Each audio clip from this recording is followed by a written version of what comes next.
online today. But before we get started, I wanted to go ahead and announce our next webinar. This webinar will be April 4th at 11 a.m. Eastern Daylight Time, this time.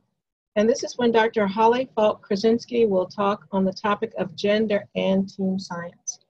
But for today, we have the fortune and pleasure of hosting Dr. Gundula Bosch. Dr. Bosch is a program director and educational researcher in the Department of Molecular Microbiology and Immunology at the Johns Hopkins Bloomberg School of Public Health. She is also an adjunct faculty member for Adult Learning and Educational Scholarship at the Johns Hopkins School of Education. Her scholarly interests center on the development, evaluation, and oversight of innovative science and health education programs. Specifically, the Johns Hopkins Bloomberg School of Public Health R3 Graduate Science Initiative that strives to bring more critical and philosophic thinking and interdisciplinary practice applications, as well as social responsibility into the way they teach students in the life and public health sciences and beyond. Dr. Bosch earned a PhD in biology from the Technical University of Munich and the Max Planck Institute of Biochemistry, and a master's degree in education for the health professions from the Johns Hopkins School of Education. Today I give you Dr. Bosch. Thank you so much for the kind introduction, Karen, and it's really a huge pleasure to have the opportunity to talk about our work here a little bit. So I'll try to share my screen if this is something that we should try now. So let's try this one here. Share screen. So I'm trying to give me please some feedback. Do you see my full screen now? Yes. Okay, wonderful. Good, so that worked. I like Zoom a lot. Okay, yeah, so we are called the R3 Graduate Science Initiative, and I'll talk a little bit later about why we chose that name, also because it's very short and catchy. Because you see already here in this logo in the right-hand side that we are very much into the norms of good scientific practice. And at the school, actually, we are in the process of innovating at least in the life sciences and probably in the very near future also some of the classic public health disciplines and part of their curricula with certain elements which have to do with our program. So a little bit of the outline of what I'm going to talk about today. I'm not sure whether I make it in great detail through all of this. I'd like to rather leave some room for your questions also. But first we wanted to briefly outline what our motivation was for innovating our curricula. Then we're going to talk about what we actually teach, and this is a little bit different from most life science, at least graduate science curricula, because at least in the life sciences, many schools focus a lot on a lot of very specific knowledge. We focus more on skills and competencies and only secondarily on the details in the knowledge. And so basically, how do we teach? This is a couple of remarks on something that is probably not very new to advanced educators like in this forum, but we just wanted to point out some of the educational techniques that we are using and how we are structuring the curriculum. And then how do we assess? This is something which is a work in progress. We have some beginning strategies, and we have started to validate our tools, but since our program only started in the beginning of last year, we are of course in the very early stages of this. So we can share with you some preliminary observations, but of course no real pieces of evidence here so far. Then I've been asked to say something about implementation. This is mainly about how we use visibility, publications, media coverage in order to facilitate the support we are getting here, both at the school and also from colleagues. And I'm going to briefly, if there's still time, talk about the outlook and the broader vision of our program and what our plans are for the near and far-term future. And feel free to interrupt me in case you have any questions, and also for later on, in case you have any points that I didn't cover enough, please feel free to ask me any kind of questions. Particularly, I think you will probably have questions on specific strategies on how to, for example, overcome resistance to change. I've been hearing in the earlier discussion when we talked about what I should talk about. So please feel free to ask me these kind of things after the talk. So basically here, don't take this too serious about what I put down here, the good and the bad and the ugly. Of course, this is just something which we chose because it's rather catchy, particularly at our institution. I'm not saying this is basically applying in the exact same way to every graduate science program and to every institution, just we observed this a lot at our institution and also at some institution where friends of ours teach, is that we have, of course, quite a few successes in graduate biomedical science education, but we also have a lot of pitfalls. And successes, of course, particularly in the biomedical sciences, pertain a lot to the opportunity to do deep research in a specific area. So our students, of course, through their years of graduate training, gain quite a bit of expertise in an area which you need, of course, and you want to do, and when you want to be a successful researcher in your field or in a related field. However, this kind of comes with pitfalls, and particularly at our institution, this and as I mentioned, there's a couple of others which we have contact with, we see that a lot of students unfortunately tend to over-specialize a lot. And this, at least in terms of their thought models and in terms of their way how they approach problems, this for us had more disadvantages than advantages. So students definitely had very limited adaptability to changing demands of the job market. What we actually did, we generated the next generation of postdocs, which of course is clear and something, it's a clear goal of academic research also to, grow more academic personnel. But also, as we all know, the number of jobs are not exactly increasing in the biomedical sciences and also in other areas of academia. So our students definitely need skills in order to use their expensive and also very successful education in other fields of the biomedical science field. So not only as academic lab researchers, but maybe also as science writers, as people who are successful in industry, who work in the communities. We are public health schools, so in our case also maybe across the disciplines, to work in policy, advocacy, all these kind of things. And unfortunately, because people are so over-specialized, these additional skills are not exactly prominent in our students. And also what we observed is that a lot of students had very limited both attitude and also versatility and also capabilities to do teamwork and collaborate across the disciplines. And this is, of course, detrimental nowadays, not only the biomedical sciences, particularly in a public health school, because public health is actually the definition of teamwork. So our students also, unfortunately, not exclusively, but to a large number, had very insufficient communication skills. They trained, of course, a lot to communicate the exact topic of their work, usually to a very narrow peer audience, but as many scientists share the same problem, that we actually all are not very good in communicating in an understandable way what we do to the public. And we think this is a bad development, which definitely needs to change. And also what we found is that our students have a little bit more innovative potential. And so we would like to reverse these tendencies and at least give it a good try. So there have been, of course, lots of institutions which discovered the same problem, and also some funding bodies recently. Recently, actually, since about the last 5, 6, 7 years, and there have been some very good developments out there already, as many of us know. That has been, for example, and this is of course not a comprehensive list, for example, the BEST initiative from NIGMS, other funding bodies as well, like the NSF.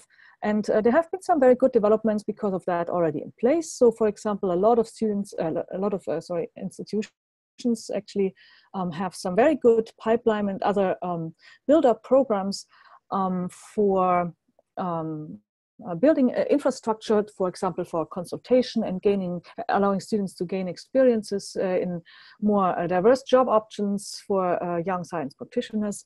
And also some institutions performed quite extensive curricular modifications to promote more interdisciplinarity, more teamwork, more communication across the disciplines. And the first outcomes of some of these studies are in the process of being published. So we are quite confident that there's quite a few good developments out there. Also, as we probably all know, is that there is quite a few modules being produced and workshop-like structures from which are posted in the clearinghouse of the NIH currently as training modules. And currently, actually, there is the next funding cycle out there, which will be, I think it is currently running, also for producing more of these rigor and reproducibility modules.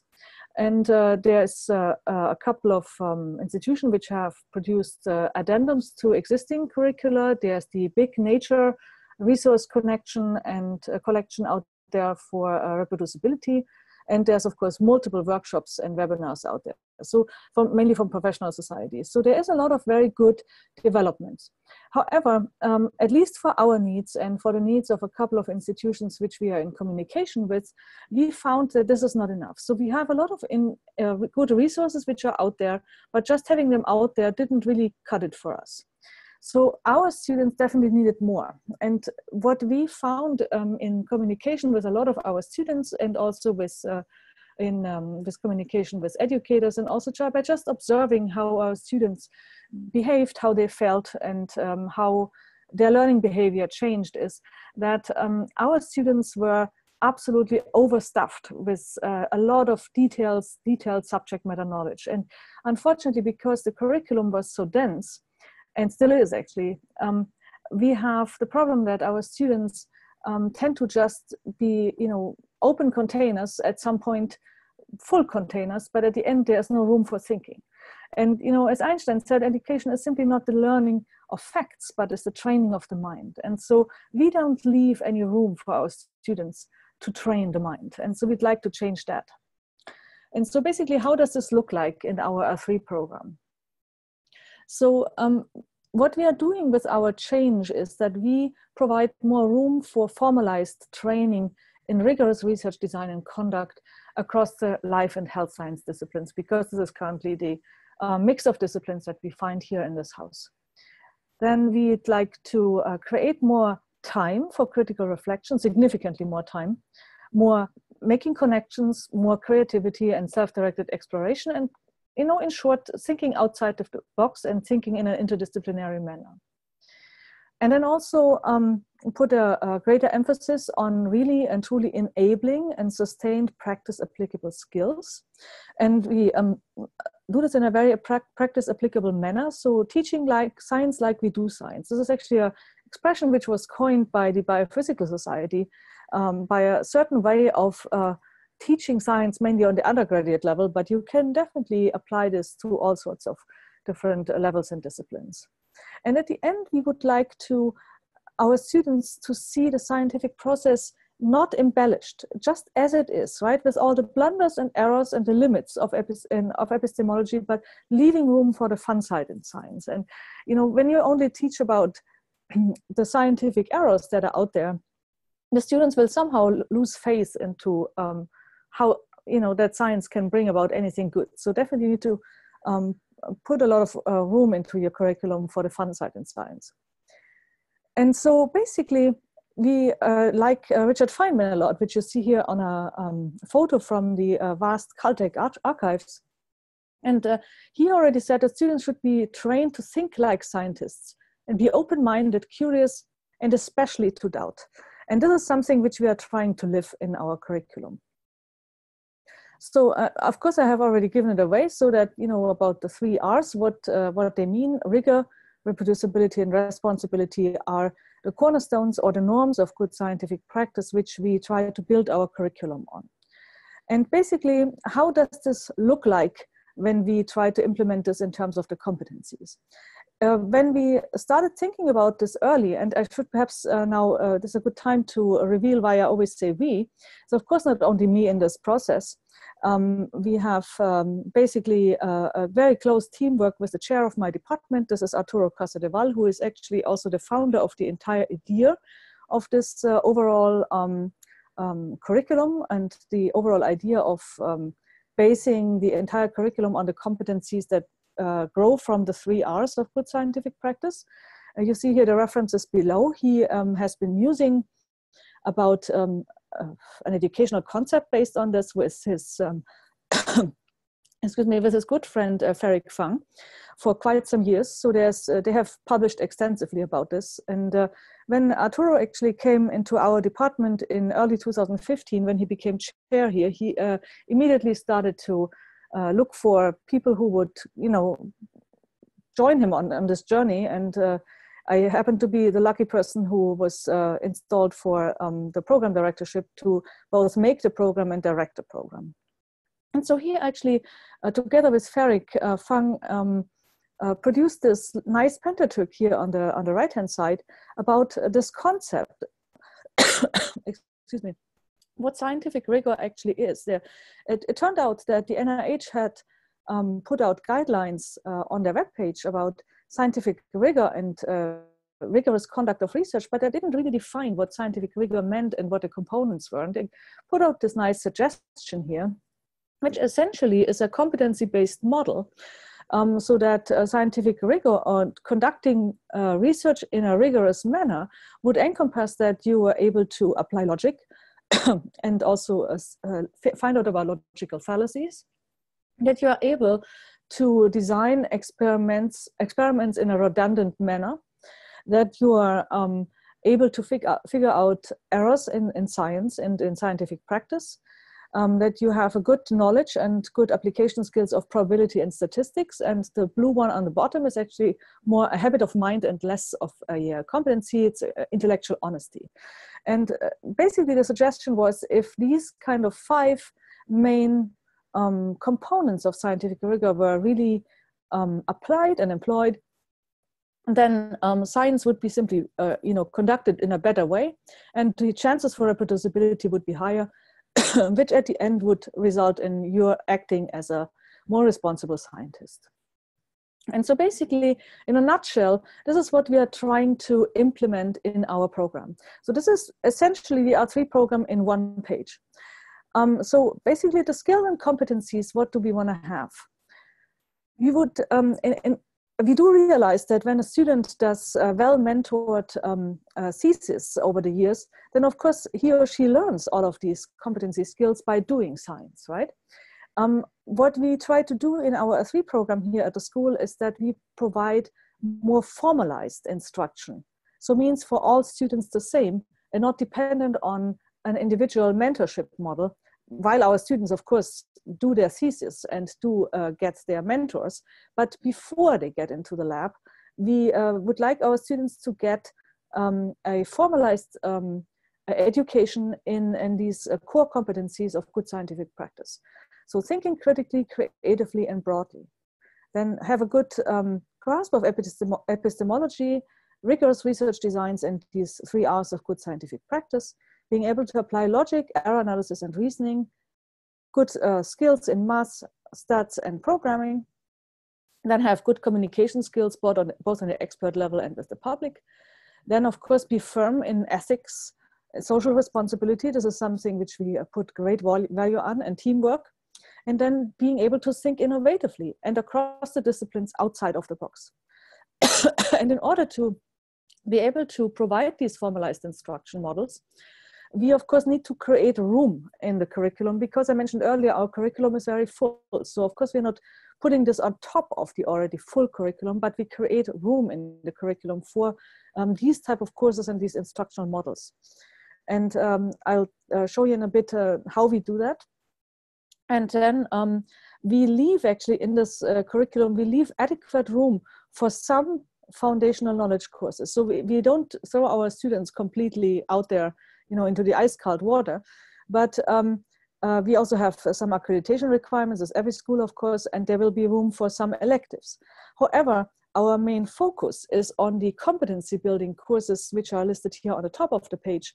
And we simply have less of a focus on the strictly knowledge accumulation courses that so far dominated our curriculum, mainly in terms of accumulating lots of detailed knowledge about parasite life cycles and all these kind of things which come with microbiology and molecular biology.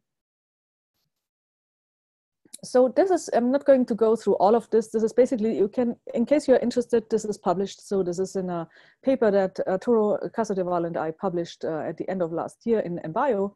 this is basically our outline for our curriculum. And just very briefly wanted to walk you through the main headlines, is that this is basically a proposal for the year 1 of a PhD curriculum.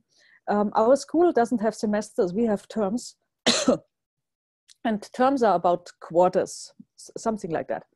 So we have very limited course load. So our students will simply have to do less courses and have more room for electives, which allow them to either do some coursework on basic microbiology and molecular biology or genetics, whatever they need, immunology maybe, but also have enough room in this curriculum to explore activities in the scientific area and arena that are not just focused on lab sciences. So have opportunities to do practicums. So for example, do community outreach, drive to DC and do some science policy internship, or work in a small startup company, every Friday in the week or something like this. So that students have the room and have the opportunity to broaden their horizon and look outside the rim of their teacups. And so basically what we do in the different terms is we provide a solid foundation about introduction to critically thinking in science. This is essentially has a lot of elements of a very applied way of philosophy of science. It's not very abstract. We teach this in a very applied manner. Then anatomy of scientific error is a way for students to learn how to figure out what the errors in science are. So it's a more an engineering type of approach, looking into what is wrong here and how can we do better and how can we figure out a way to improve the system. Then a course on how to do good research design, that comes to the competency we mentioned earlier about redundancy. And then scientific reasoning is a very broad umbrella term which we are going to teach our students to do maths and stats in a very applied manner. So of course we do have a lot of biostatistics and mathematics education here at the house, and we have a world-class department of biostatistics. Unfortunately, at least so far, our students learn how to solve the problem sets of the biostatistics department, but unfortunately our really almost unanimous experience of the students' competency after these courses is that they can really only solve exactly these particular problem sets, but they cannot apply these skills in the lab at all. And so what we are trying to develop right now is a course or a sequence of courses that teaches exactly the problems that occur in the lab and the skills which are directly applied to this area as opposed to the other way around. I know this is not a unique concept. A lot of institutions do this already, but we are trying to implement this currently with the help of very innovative young educators both in the biostatistics in our department, so that we have a better understanding from the biology side. So what it means and how is it not to understand this? Usually when you come from an area of somebody who teaches this, quite often people have no understanding what it means not to understand biostatistics. So we try to bring this a little bit closer to the students. And we'd like to also do this in a very practice-applied manner, so that people can directly apply their, for example, laboratory rotation projects, or when their students are a little bit older, their PhD thesis projects to these particular problems. Then very briefly, we have a advanced literature journal club concept that we tried out just right now. We have this week is the finals week. Actually, it worked very well. The main purpose for that different type of journal club format was to give the students more confidence in reading articles that are not only exactly in their comfort zone, but also make the most out of articles which are outside of their comfort zone, maybe sometimes even outside of their discipline, make meaning of that and figure out where the flaws are. So this is of course not something which you can learn in 8 weeks course, but we gave them some tools at hand in order to try and build a foundation for that. And that way do a better job in their more specialized journal clubs in their own departments. Then something that we are also developing currently is a practical ethics course. So we are not teaching ethics in in a classic manner where you only look at the responsible conduct of research. We look in a very broad manner in terms of bigger questions of integrity and morality, especially also when it comes to the gray zones of scientific practice. So, and then the last thing I'm going to say to this complex slide is that we also are in the process of piloting. This is starting March 23rd, I think. The first part of our communications training, and this is already quite popular. So I had to already cap the course. A lot of students tried to take this course. So in case you're thinking about training your students in communication skills, this will be very popular. And we train students in very applied techniques in terms of not only do a good presentation, but also how to promote your research on the social media, for example, on Twitter, how to write an op-ed, how to communicate effectively both to experts in a concise manner and to the public. For example, give your most effective elevator pitch when you see, for example, you look for a job and you see your favorite PI come around the corner when you're at a conference. How do you very, briefly figure out how to bring the main points of your work across so that this person, invites you for maybe an interview. So these kind of things. And, I'm happy to go into this in greater detail in case anybody's interested, but in the interest of time, I'd like to move on for now. What we'd like to emphasize here is that, of course, this is not meant as a blueprint or as a prescribed approach or even as a core curriculum, as some universities imply on the undergraduate level, for graduate schools. Absolutely not. So we are totally aware that particularly on the graduate level, there is a lot of uniqueness, and this is good because the uniqueness evolved in reaction to the needs of the respective learner populations and the respective institutional needs and specialties. And this is, of course, good because we have that diversity because it fulfills the needs of schools and at the end of society. So we just would like to present our approach and our experiences with it. So basically what we get a lot in terms of questions is, what is our approach to training students to, teach, and how do we teach critical thinking skills? How do we teach students to think and do science critically? And so basically this is in a nutshell. Again, Richard Feynman, we like him a lot. Study hard what interests you the most in the most undisciplined, irreverent, and original manner ever possible.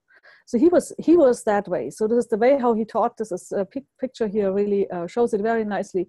And we would like our students not to be taught in the conventional manner, to just be, allow yourself some wild thoughts, some passion for science. So we'd like them to really, show their passion, find their passion, and just be at some point, allow yourself some thoughts which are not going the conventional route. So basically what we do here is something which is not in any way revolutionary. This is applied in many disciplines, just for many of the schools in the life sciences, not very often practiced. Particularly in our house, we have the majority of our faculty teaches in a very traditional way, mainly through lectures. And we are using a lot of active learning techniques. We actually don't give classic exams at all. We do a lot of project work. I'll talk about this in a second. But basically, we are flipping the classroom both in the online and in the blended on-site environment. So we don't give long lectures. We give mainly shorter presentations that introduce a concept. And after that, there is some readings. After that, there is some activities, be it reflections or be it group work, be it discussions, be it problem sets, all these kind of active learning techniques that are well known to fit nicely together. In order to introduce some of the tougher concepts, we like to apply a lot of storytelling techniques that has worked well for some of the drier concepts. For example, when it came to talking about scientific methodology, we used a very nice story from the American Chemical Society on Antoine and Marie de Lavoisier. So that was quite nice, and the students really bought into it. So it was a very good way of introducing this concept. Critical thinking is at the heart and soul of what we are doing. So actually, I should have put this in the center. I'm just thinking about why this is on the upper right-hand corner. Critical thinking exercises of all sorts, and we have quite a few experiences which so far went very well, but we are in the process of developing some more. So maybe at some point we'll figure out an atlas of how to teach critical thinking. And we like to point out actually the very extensive resource collection of the Critical Thinking Society. And there's actually also books by, I think, Paul and Elder, also by Stephen Brookfield, and by all these giants of the critical thinking community, on how to implement very nice exercises on critical thinking, which can be very easily adapted across the disciplines to life science or other sciences. Discussions are, of course, a very core and focal point of what we are doing. Problem solving will be something that will come very much into game when we have our courses on reasoning and research design completed. We are currently working on those, hoping to implement them still in the later fall. And the detective games is something which we are trying out in 2 weeks, actually, in our course on anatomy of scientific error. There we not only teach students about how to solve the problem, but also how to find it. So we are trying a little detective game, and depending on how good I am in terms of the research design and how the course is structured, I'd like to even maybe make 2 or 3 teams out of the students and see which students find the best solution or find the most errors, and see whether they earn themselves a bar of chocolate or something like that. The concept here on the bottom in the gray bar is something I'd really like to emphasize. This is something that worked very well for not only us, but for many other institutions. And it's also something that is routinely used in the medical field a lot. It's showing by sharing. So we put our students very often on the spot, so that not in a stressful manner. We are happy to report that we have a very collegial and friendly atmosphere and very nurturing environment in these courses. But the students are asked to come up with some sorts of demonstration of them not only having done something, but also having a chance to show some kind of mastery of what they're doing and showing this to others, and being both mentored as well as formatively evaluated by their peers. So showing by sharing worked for us in many different environments. So I'm giving you very briefly examples from 2 courses. I'd be happy to share more examples offline or in a different setting. But in the interest of everybody's time, I'm going to just pick 2 examples. So we have more courses. These are just some that form a coherent body, which I'd like to point out now. So we are going to start with the foundational course of the program, which I'm just finishing to teach for the 2nd time right now. So we call it How Do We Know? Theory and Practice of Science. At the end, this is, as I mentioned earlier, a very practice applicable version of philosophical principles to thinking science, thinking scientifically. And so this is not a comprehensive list, just an excerpt of the questions that we deal in this class. I'd be happy to share a link which shows you the entire syllabus and the entire schedule, which shows all of these questions. But basically what we deal with are some generalized questions about what is science, what is pseudoscience, what is truth, and what counts as evidence. These questions might seem at the beginning a bit abstract, but actually they are very practice applicable when it comes to, for example, talking about how do we express ourselves when we evaluate. So what do I have at hand? And can I really make the statement that I want to make? And how should I choose my words so that I'm not coming across more confident than actually my data would allow me to?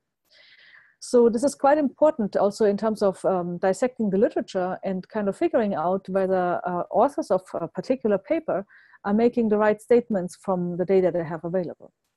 And so how do scientific discoveries evolve? What is revolutionary and what marks a paradigm shift? This is actually a very broad way of thinking science.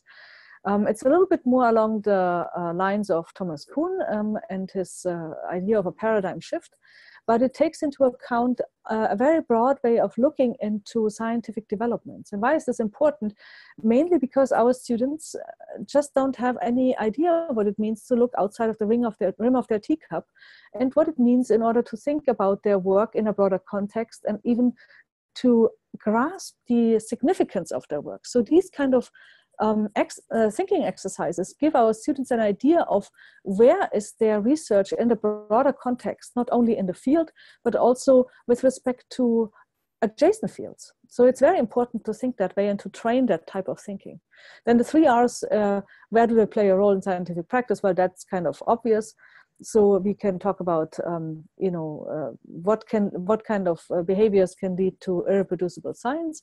And these are actually questions that we are dealing with much more in depth in the course of Anatomy of Scientific Error. All these principles are being introduced in a little bit more in a superficial manner in this introductory course. And then also very overall questions about ethics and morality. So what conflicts arise when we are at the boundaries between what is possible in science and what is right. So basically the difference and the boundaries between epistemology and ethics. And this brings me to one of the examples which I wanted to share. So I know this is a bit small. Our students always get their instructions from an online environment. So this is our homegrown course management system. And they always have one of these one-stop shop pages where everything is linked to. So they start on the upper left-hand side with clicking on that image. This is basically the entry to the session presentation, which is recorded. This case is an example which I chose on practical ethics. To put it mildly, actually, that session went off like a rocket. So students were absolutely hungry to talk about these very tough topics. What students then get in the little online library on the lower left-hand side is some kind of reading, which kind of fits to the concepts of the session. And then there's some tasks to do on the right-hand side. They don't have to read through all of this. Basically, one task is usually targeted towards the course project. So I have, in this little call-out box on the right-hand side, I have weekly sessions. So one of these pages with the tasks and the presentations kind of is the material for an entire week. And every week would be a new one of those pages with new presentations, with new readings and new tasks. And at the end of the course, instead of an exam, we would give a final project. And this final project is kind of course spanning because the students will accumulate little units over the duration of the course. And the units would kind of fit together at the end to a final project. So in this session, particularly, they would look at their project through the lens of being a responsible scientist and see whether any kind of aspects in the project they chose were particularly good or particularly bad examples of responsible scientific practice. And then the discussion of the week would be, in this case, students were supposed to figure out a moral dilemma and talk about that. And that's actually something which was one of the most enriching discussions in the entire course, because students are very much into these examples. Of course, mainly because it is very difficult to find answers to this. So in case you are contemplating about teaching things like this, it's usually very important to stay close to the class and kind of also,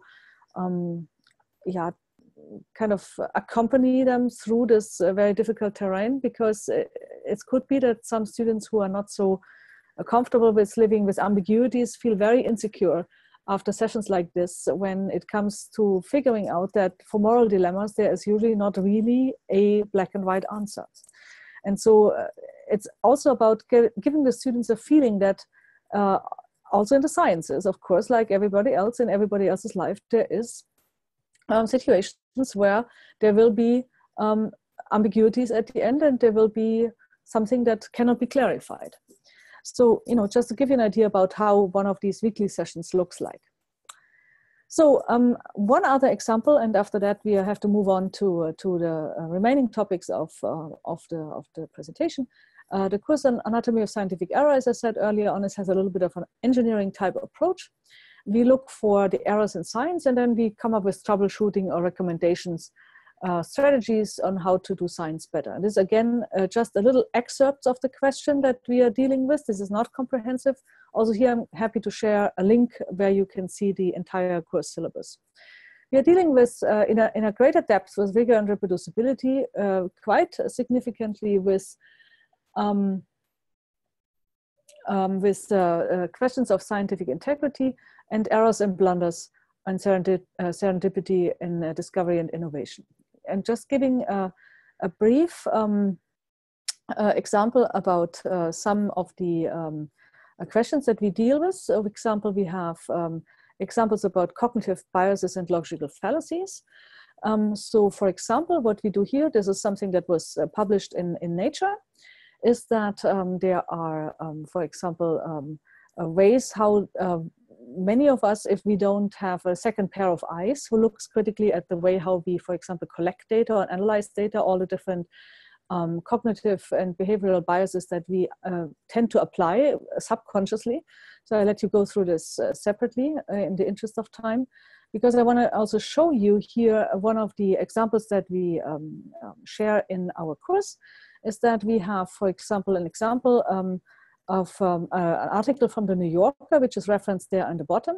This is a text which is from the nutrition sciences and allows students to walk through this article, which is a very easily written article, and to look for logical fallacies in this article. So they get a list of existing logical fallacies and descriptions, and they're supposed to figure out where are the fallacies and share their findings on the discussion board and then critique each other's findings. So these are the questions that we ask in this particular course. And very briefly, a couple of remarks on assessment strategies, because everybody asks us about that. As mentioned earlier, this is a work in process. The students are very much into assessments that are integrated into the instructional strategies. And so we have something that is very popular in the community currently, particularly when it comes to meeting accreditation requirements on authentic assessments. So basically what we do is we weave these assessments into our instructions. So we design certain rubrics for project work, we design case studies and problem sets, and have reflections and debates going on, and basically we evaluate students on their performance in these activities. And these are then called authentic assessments. We choose certain key assessment tools, and we kind of put them at the end of the program into a portfolio. Of course, we also have student feedback, but this is only one of the components. And so what we are doing currently, we are in the process of designing and revising our instruments and collect some validity evidence so that at the end we have reliable tools at hand for evaluating our students' performance. And then of course, like in every bigger program, we have program level evaluations, which at the end will hopefully give us some insights into longer term outcomes in terms of time to degree, the quality of our students' scholarly products, and some professional activities later on after we had our first cohort or the first couple of cohorts graduate. So very briefly, just one example about how we teach critically creative thinking skills. So for example, the teacher could figure out a practice example, for example, a published case of irreproducible research or an ethical dilemma in science, and put the students into groups, and the students are supposed to come up with a design and a strategy to discuss these cases and to come up with a troubleshooting or solution pathway, and then defend this solution to each other. So there's a way how to come up with a creative solution, but at the same time to evaluate and critique each other's work and thought processes. And all of this will be then graded through a rubric. So that's about the type of activity which we do here. So I'm not sure how much time we still have, so I probably very briefly go over this, and unless anybody has an objection about that. Basically, so far, our observations were that the students were overwhelmingly positive about the experiences they had in these courses. We have a very mixed audience, which is definitely intended. We wanted to have students from as many different disciplines and departments as possible, so that students get this exposure to each other's work and thinking, the problems they face in their particular type of science. So it's definitely a very high diversity factor, which was intended. And we, from our school here, we have basically all programs and tracks participating. So we have, we are making a PhD program. However, we don't exclude the master students. So we have also here quite, both laterally as well as horizontally, quite a bit of diversity in our student body.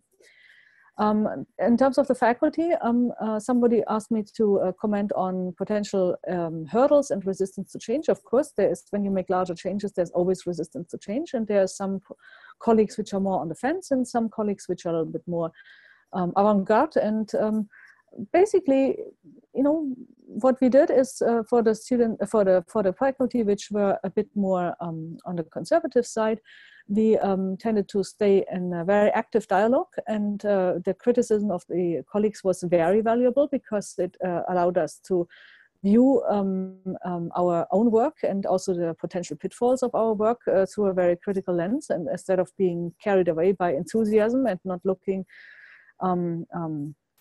critically enough about one's work. And what you do at the end, you grow a body of allies, and at the end you have more and more people joining you in the movement. So it helped, of course, that we had very strong support by the Dean's office, and also of course it helped that recently we gained a lot of visibility through publications and the media.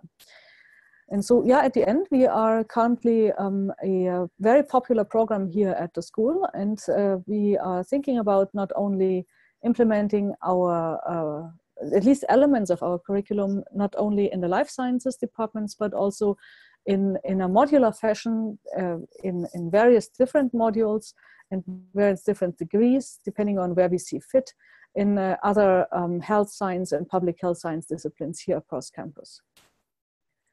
So this is, I think, the last slide. Basically, from the big picture is that we see the R3 curriculum as a bridge builder between the different disciplines and to further a lot of dialogue. And we see this not only in terms of the life and the other STEM sciences, but definitely we would like to branch out to other disciplines as well. So we have already colleagues from, for example, from business being interested in some of these thought models. Quite a few psychology colleagues are interested in that. Some other health sciences, other than the public health sciences. So we are in active dialogue and see where any of these thought models might fit into other curricula and how we can adapt them. So we have a lot of new questions and new ideas for outreach right now. And on the lower left-hand side, we see that we are thinking about, when we can find the time at some point, to create excerpts from our program in terms of turning this into a publicly available MOOC version. Of course, not the entire program, but just some smaller excerpts. But this is something that we would like to make available to the general public. So basically, all of these bigger efforts can, of course, not be done without the great help of many, many people. And so we'd like to say special thanks to both people in our department here in the upper hand side in the middle. Arturo Casadeval, of course, specifically because he's the founder of the program and my co-lead in this effort. Our colleagues from our department, other departments, other department leads. The deanship has been extremely helpful and extremely important for bringing our project forward. We recently got very generously supported by the Welsh Family Foundation, and also we'd like to say special thanks to the university leadership, our provost and our president, and also all the other different organizations and many dear colleagues and friends here on this slide. This is not a comprehensive list, but we wouldn't have made it without them. So with that, we'd like to close and ask if you have any questions. And if time is too tight today, I'd invite you to submit any questions to me by email, which I'd be happy to answer. in the upcoming days and weeks. I'd just like you to be a bit patient, because currently I have a very full schedule for the next couple of weeks, but I'll definitely be getting back with you. So any questions would be warmly welcome. Thank you so much for that. That was just such a fascinating presentation and full of really useful, applicable details. Of course, we have about 5 minutes, so thank you for your generous offer to field questions afterward. I actually, in this format, because so many people watch the webinar, it's great for you to get as much content as you can ahead of time. Before I would jump in with a question, does anybody on the webinar have one that they'd like to pose to Dr. Bosch?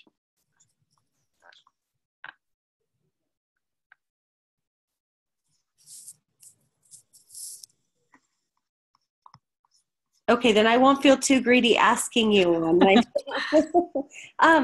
I was really interested in the fact that you said that there's, of course, support from the dean, and this is understandable given the popularity and the really wide-ranging, fascinating set of activities that you have.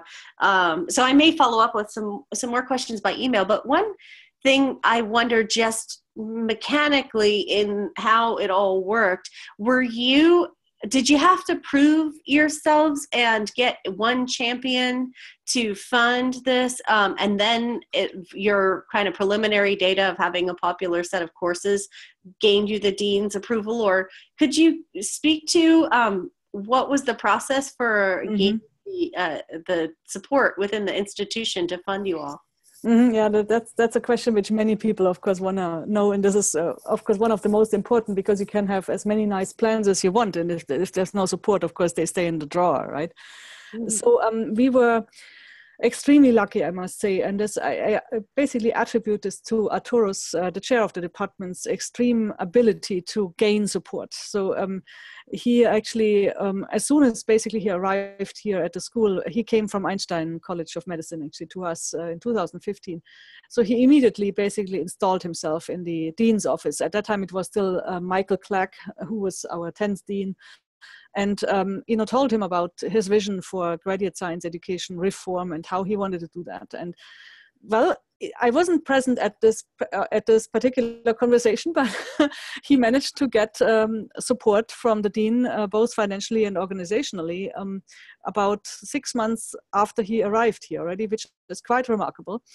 And basically after that, he has been tirelessly advocating for his way of his ideas of reforming graduate science education at numerous occasions of giving talks, writing articles. So he basically, what he did is he very aggressively went out and gained public attention and gained spurred the public debate. So basically, not only to just gain support for exactly his idea, but he wanted to throw his ideas out to the scientific community for getting input, getting their critique, getting other people's ideas. And this is simply his approach of carrying it out to the community and getting input in order to improve the product.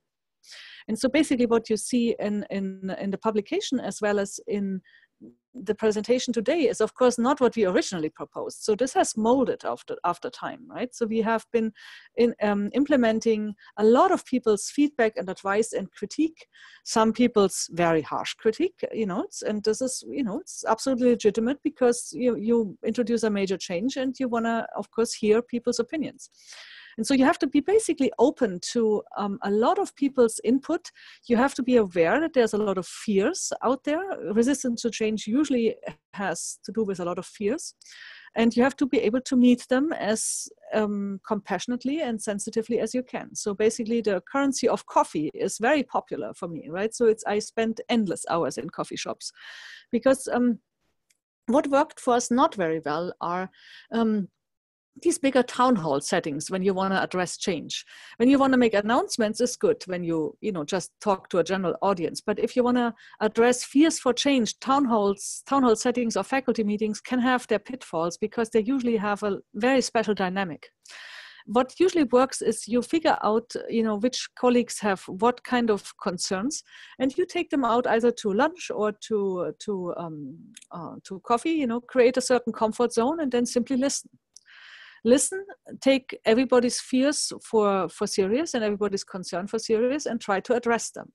And in case you figure out that there's something you overlooked and there's something which you really should have thought about, then okay, change it as much as you can, and otherwise try to persuade your colleagues, and ideally also take them on board. So we have a lot of people currently participating in the program to varying degrees depending on their time, which in the beginning were absolutely opposing the program.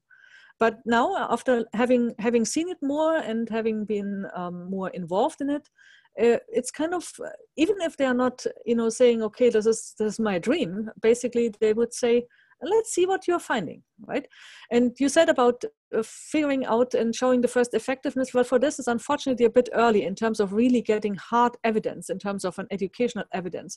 What we have currently is specifically in courses that are taking place in the online environment, a lot of written indicators that students' deep reflection skills are triggered and activated. So that really works well, and this I have in written format. So this is, of course, the reaction to the questions that we ask the students are deep and reflective and are showing a lot and are very telling. What we would like to get the practice proof on is as soon as we have our research design courses up and running, which are currently in the very early stages, is to ask colleagues to be acting as preceptors, and work also with these colleagues very closely in order to design certain activities that the students can do in order to apply the skills that we teach in, for example, research design and reasoning and error analysis, and see, how do the students perform? Because of course our colleagues also have their experiences in terms of the enormous time they have to invest in order to get the students up and running after they join their labs, be it for a rotation or be it then at the end for a thesis work. And at the end, they would like the students to have a little bit more of a productive and quicker start into their thesis work. And so basically what we'll do is we'll design certain very close to practice exercises and little projects actually, and we'll prepare those students in our courses for particularly these skill sets. And our colleagues who are kindly willing to serve as preceptors will then see, whether these students perform well, in the lab. So basically it's going to be an observational preceptor model. Of course, this is going to be, in terms of effect size, about what I can do currently, because when you don't have so many different students, of course your power is not really existing. So that's actually the reason why we are trying to branch out to other institutions and see how collaborators maybe can do similar things, so that we can maybe measure some of these performance indicators across the different institutions, so that we have a larger effect size. Any other questions? Hi, this is Matt. I actually had a question.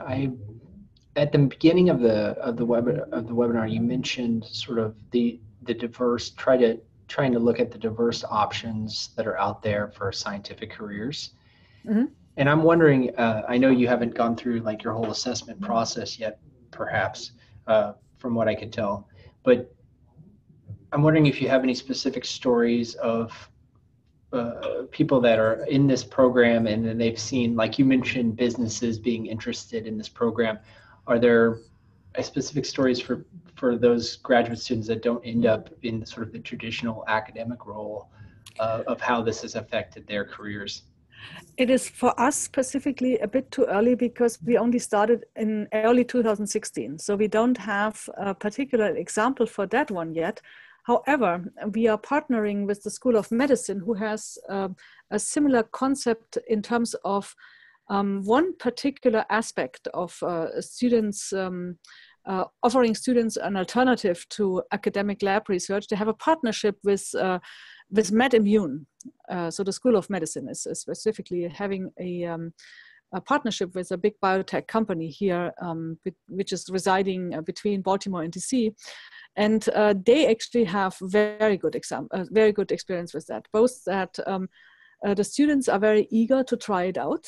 Actually, interestingly, only, I think the largest numbers I saw, like only maybe 20% at the end saw this as an option. So it's not that people would in large numbers leave academia for industry. It's they see it, try it out, and then say like, well, thank you, I have the experience now, and I'll consider this, but mainly I might try something else.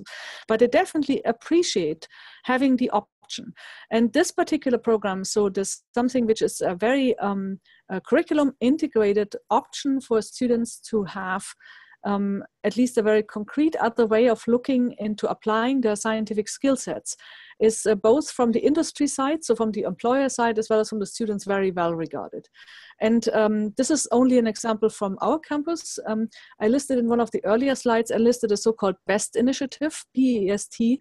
This is this was actually, I have to use the past tense because it's not being renewed. This was from NIGMS, a funded initiative where don't nail me down on the exact numbers, but at least I think 20 institutions were funded with a specific amount in order to make curricular additions in terms of workshops, webinars, panels, what have you, different interventions in order to bring certain other career options rather than just academia to their students. And the first outcome studies of those are being published right now. I can share at least 2 references which I know of that have already published outcomes. That'd be great, thank you. And that is actually something that I think, as far as I read from this, worked very well for them. So I do know from communication with some of the people who have tried that, is that their biggest obstacle here was not so much to do it organizationally, but to persuade the PIs to free the time for their students to not work on their thesis. Thank you. Mm-hmm. Thank you. Well, it looks like we didn't go over by too much despite the fascinating content. So I guess we should probably leave the webinar here, but I just want to thank you again, Gundula, for the really fascinating and generous sharing of your successes here. This is going to be helpful for a lot of people, I think. Thanks for the opportunity. And let me know if you have any further up questions, and don't hesitate to also send me reminder emails. My email currently is a bit full and I tend to, especially by the end of the term, I tend to be flooded also by student emails. So I'm not offended if you send me reminders if I'm too slow responding. Understood. Thank you so much. And have a great day, everybody. Thank you very much. Bye. Bye-bye.